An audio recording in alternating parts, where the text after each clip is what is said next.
நடுவர் அவர்களே, உண்மையிலேயே இந்த தலைப்பில் என்ன பேசுவது என்றே தெரியாமல் தான் நான் அமர்ந்திருந்தேன். ஆனால் எனக்கு முன்னால் பேசிய சகோதரர் அவர்கள் பேசியவற்றிற்கு பதில் சொன்னாலே என்னுடைய பேச்சு நிறைவாகிவிடும். அவர் காந்தியை பற்றி பேசினார்.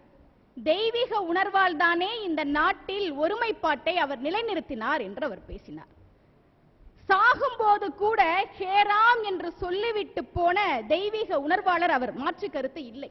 சரி, கிட்டப்பாவின் மறைவிற்கு பிறகு பாடாமலே வீட்டிற்குள் முடங்கி கிடந்த கேபி சுந்தராம்பாளை வற்புறுத்தி பாட அழைத்து வந்தவர் அதே காந்தி.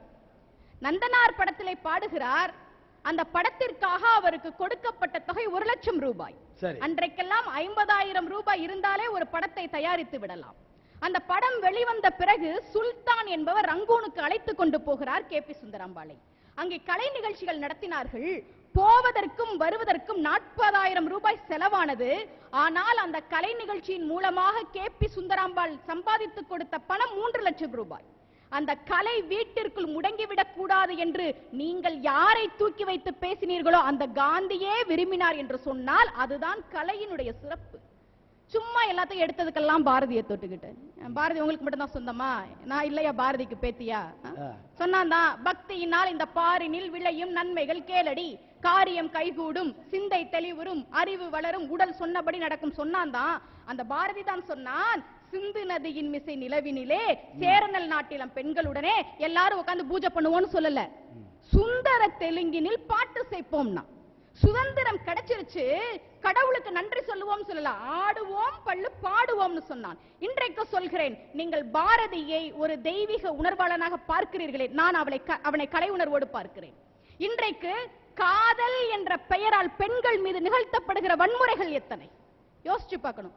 இன்றைக்கு சொல்கிறேன், யாராவது பெண்களை ஈவ் டீசிங் செய்ய வந்தால் கண்ணை மூடிக்கிட்டு சாமி காப்பாத்து சாமி காப்பாத்துன்னு கும்பிட்டா சாமி காப்பாற்றுகிறதோ இல்லையோ, நீங்கள் வர்மக்கலையை கற்றுக்கொண்டால் அந்த கலை உங்களை காப்பாற்றும்.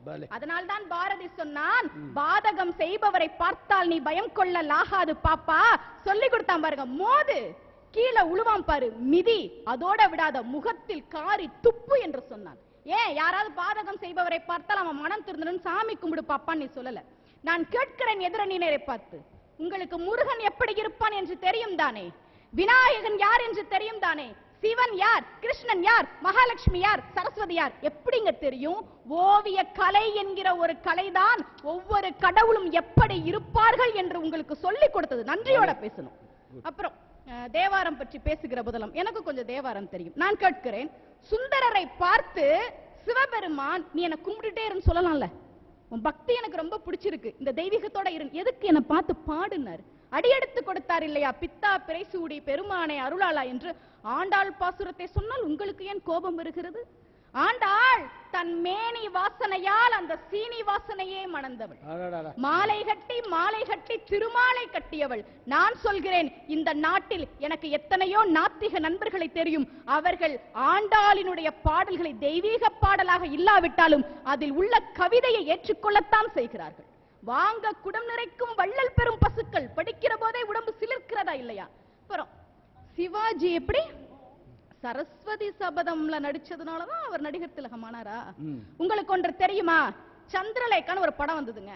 அந்த காலத்துல மிகப்பெரிய வசூலை குவித்த படம். அந்த படத்துல ராஜாவோட கால் செருப்பை எடுத்து வைக்கிற கேரக்டர் கூட மறுக்கப்பட்டவர் சிவாஜி கணேசன். அவர்தான் பின்னாளில் நடிகர் திலகமாக மாறினார் என்று சொன்னால் தெய்வீக உணர்வு அதற்கு காரணம். அவருடைய கலை தாகம். முகம் கூட நடிக்காத நடிகர்களுக்கு மத்தியில் நகம் கூட நடித்தது அந்த உழைப்பு, கலை தாகம் தான் அவரை நடிகர் திலகமாக மாற்றியது. இங்கிருந்து போகிறார் அமெரிக்காவிற்கு. ஹாலிவுட்ல சக்கப்போடு போட்ட படம் காட்ஃபாதர், அதில் நடித்த மார்க் பிராண்டோ, பென்ஹர் படத்தில் நடித்த சார்டன் ஹெட்ஸ், 10 கமாண்ட்மெண்ட் படத்தில் நடித்த பிரான்சிஸ், இவர்கள் எல்லோரும் சிவாஜி கணேசனை தேடி வந்து பார்த்தார்கள் என்று சொன்னால் அவருடைய தெய்வீக உணர்வுக்காகவா வந்து பார்த்தார்கள்? அவருடைய கலை திறமைக்காக வந்து பார்த்தார்கள். அப்புறம் திருவிழா வருது, இப்ப யார் இல்லைன்னு சொன்னா வருதுதான். சாமியை கும்பிட்டுட்டு போங்களேன். எதுக்கு ஆடல் நிகழ்ச்சி வைக்கிறீங்க? எதுக்கு பாட்டு கச்சேரி வைக்கிறீங்க?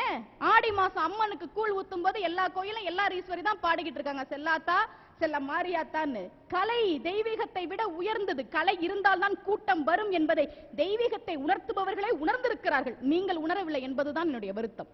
ஒரு செய்தி, சர் ஆர்தர் காட்டன் என்கிற ஆங்கிலேயன் நல்லா கவனிக்கணும் தேவலட்சுமி அக்கா, என்ன தெய்வீகத்தை பத்தி பேசுனீங்களே. சார் ஆர்தர் காட்டன் என்கிற ஆங்கிலேயன் தஞ்சாவூருக்கு வருகிறான். பெரிய கோயிலை பார்க்கிறான். உலக அதிசயத்திற்கு இணையாக இன்றைக்கு நாம் வியந்து பார்க்கிற பெரிய கோவிலை அவன் பார்க்கிறான். எது? தெய்வீக உணர்வு, ராஜராஜ சோழனின் தெய்வீக உணர்வின் வெளிப்பாடு. பார்த்துட்டு கொஞ்ச தூரம் வரான், கல்லணை இருக்கு. இந்த பெரிய கோயிலை பார்த்த சார் ஆர்தர் காட்டன் அந்த பெரிய கோயிலை பிக் டெம்பிள், அப்படியே மொழிபெயர்த்தா என்ன வருது? பிக் டெம்பிள் தான் எழுதினான். கல்லணையை பார்த்தாங்க. எப்படி அவன் எழுதி இருக்கணும்? இன்றைக்கும் ஆங்கிலேயர்கள் கல்லணையை என்ன சொல்கிறார்கள் தெரியுமா? ஸ்டோன் டேம் என்றுதானே சொல்ல வேண்டும். சார் ஆர்தர் காட்டன் எப்படி அதை மொழிபெயர்த்தார் தெரியுமா? கல்லணைக்கு இங்கிலீஷ்ல என்ன பேரு சொல்லுங்க தேவலட்சுமி அக்கா? Grand dam. கல்லணைக்கு இங்கிலீஷ்ல ஸ்டோன் டேம் கிடையாது, கிராண்ட் டேம். ஏன் தெரியுமா சார் ஆர்தர் காட்டன் கிராண்ட் டேம்னு பேர் வச்சான்?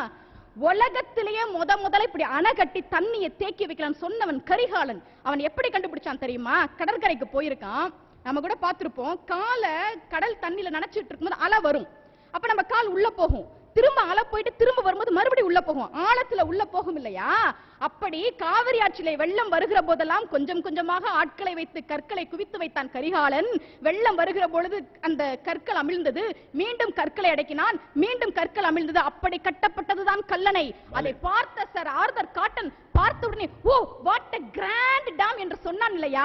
கல்லணையை மொழிபெயர்க்கிற பொழுது அதனுடைய பெயர் என்னவோ அப்படியே சொல்லாமல் அவன் எதை உணர்ந்தானோ, oh what a grand dam என்று அவன் உணர்ந்தான் இல்லையா? அதை அப்படியே சொல்லி இன்றைக்கும் ஆங்கிலேயர்கள் கல்லணையை கிராண்ட் டேம் என்றுதான் சொல்கிறார்கள். உங்களுடைய தெய்வீக உணர்வை வெளிப்படுத்துகிற பெரிய கோயிலை விட கல்லணை கட்டிடக்கலையின் வெளிப்பாடாக இருக்கக்கூடிய கல்லணை தான் ஆங்கிலேயனை கிராண்ட் என்று சொல்ல வைத்தது என்று சொன்னால் அதுதான் கலை உணர்வின் வெளிப்பாடு. இந்த நாட்டுல நாத்திகர்கள் கூட இருக்காங்க, ஆமாவா இல்லையா? பாரதிதாசனுக்கு தெய்வீக உணர்வு இருந்ததா? ஆனால் கோரிக்கையற்று கிடக்குதுன்னே வேரில் பழுத்த பழா என்ற அவருடைய கவிதையை ஏற்றுக்கொள்ளாதவர்கள் இருக்க முடியுமா? யோசித்து பாருங்கள். இன்றைக்கு ஒபாமாவிற்கு ஆடை வடிவமைப்பு நிபுணராக ஒரு பெண் இருக்கிறார். ஆடை வடிவமைப்பு கலையிலே சிறந்த ஒரு பெண், தமிழ்நாட்டை சேர்ந்தவள், சுனிதா சீனிவாசன் அவருடைய பெயர் மறந்துவிடக் கூடாது. டெல்லியை பற்றி பேசினார்கள். நான் டெல்லிக்கு போயிருந்தேன். அங்க மலை மந்திர்னு ஒரு கோவில் இருக்கு. சிவாஜி படத்துல ரஜினிகாந்த் ஸ்ரேயா கிட்ட பேசுற சீன் அந்த கோவில்ல தான் எடுத்திருப்பாங்க. டெல்லிக்கு போறவங்க அந்த மலை மந்திருக்கு போகிறார்களோ இல்லையோ, அது டெல்லியில தான் இருக்கு. ஆனால் 4 மணி நேரம் ஆக்ராவிற்கு பயணித்து தாஜ்மஹாலை பார்க்கிறார்கள் என்று சொன்னால் தெய்வீகத்தை விட கட்டடக்கலை அவர்களை அதிகமாக பாதித்திருக்கிறது என்பதுதான் அர்த்தம். ஒரு செய்தி சொல்லி என் பேச்சு நிறைவு செய்கிறேன். திருவாசகம் இருக்கிறதே, நான் பல மேடைகளில் திருவாசகத்தை பேசி இருக்கிறேன். மாணிக்க வாசக பெருமான் திருவாசகத்தை சொல்ல சொல்ல சிவபெருமான் அதனை படியெடுத்தார் என்று சொல்வார்கள். என்ன காரணம் தெரியுமா? இந்த கவிதை கலை, இந்த பாடல் கலை அழிந்துவிடக் கூடாது என்பது. அதைவிட ஆச்சரியம், ஜெர்மனியிலே வாழ்ந்த ஒரு தமிழ் தம்பதி, எங்கே தெய்வீகம் கலையும் எதுவும் பிடிக்கூடாது, ஜெர்மனியிலே வாழ்ந்த ஒரு தமிழ் தம்பதி 10 வருடங்களுக்கு பின் அந்த பெண் கருத்தரிக்கிறார். 8வது மாதத்தில் வயிற்றில் குழந்தையின் அசைவு நின்று போனது. மருத்துவமனைக்கு போனார்கள். மருத்துவர் சொன்னார், உங்கள் குழந்தை கொஞ்சம் கொஞ்சமாக இறந்து கொண்டிருக்கிறது, உடனடியாக அறுவை சிகிச்சை செய்து இந்த குழந்தையை வெளியே எடுக்க வேண்டும்.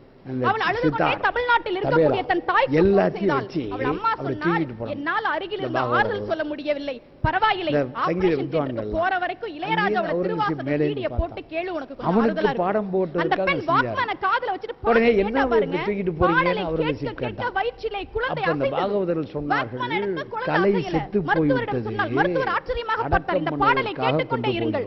அந்த பெண் கேட்டார். 2 மணி நேரம் 3 மணி நேரம் தொடர்ந்து கேட்டாள். மருத்துவர் இப்போது ஆழமா குழி தோண்டி புதைங்க, இல்லாட்டி திரும்பி மேலே இருந்து வந்தாலும் 10வது மாதத்தில் அந்த பெண் ஒரு அழகான பெண். அதனால அவன் என்ன ஆயிற்று என்று கேட்டால் கடைசியில் சென்னைக்கு வந்து இளையராஜாவிடம் வந்து, ஐயா இந்த குழந்தைக்கு நீங்கள் தான் பெயர் வைக்க வேண்டும் என்று சொன்ன உடனே திருவாசகம் என்ற பெயர் வைத்தார்.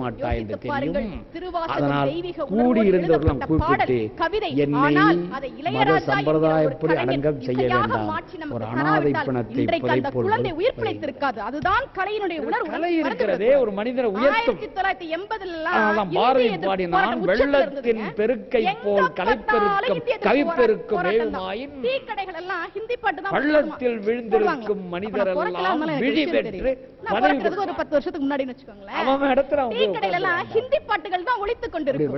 இந்த அரசியல் கட்சிகள் அன்றைக்கு இயக்கமாக இருந்தவர்கள் எவ்வளவோ போராட்டம் நடத்தினாங்க, முடியலங்க. அன்னைக்கிளின்னு ஒரு படத்துக்கு கலை இசையமைத்தார் என்ன செய்யும் இளையராஜா என்று அவர்கள். கேட்டால் அந்த படம் வந்த பொழுது ஒரு பத்திரிகை விமர்சனத்தில் அவருடைய பெயரை கூட அவர்கள் சொல்லவில்லை. ஆனால் அன்னக்கிளி வந்த பிறகுதான் தமிழ்நாட்டு டீ கடைகளில் தமிழ் பாடல் ஒலித்தது என்று சொன்னால் ஒரு அரசியல் கட்சி சாதிக்க முடியாததை ஒரு கலைஞன் சாதித்தான். கலை என்ன செய்யும் என்று கேட்டால் ஒரு ஆணவத்தை ஒட்டுமொத்தமாக பார்க்கிற பொழுது ஆடல் கலை, பாடல் கலை, பேச்சுக்கலை, மன்னம் கூப்பிட்டு பாடுங்க. சமையலே ஒரு கலை தான். இவன் அமராவதி வருவதை பார்த்த உடனே கோவை என்றால் 400 பாடல் பாடினாள். இந்த உலகில் வெற்றி பெற்றிருக்கிறார். 8 அடி நோக, 11 அடி கொப்பளிக்க உணர்வு கலை தாகம் தான் 400 பாடல் பாடணும். ஒரு மனிதனை உயர்த்துவது தெய்வீக 400 பாடல் கடவுள் வாழ்த்தையும் சேர்த்து நான் அருமம்மா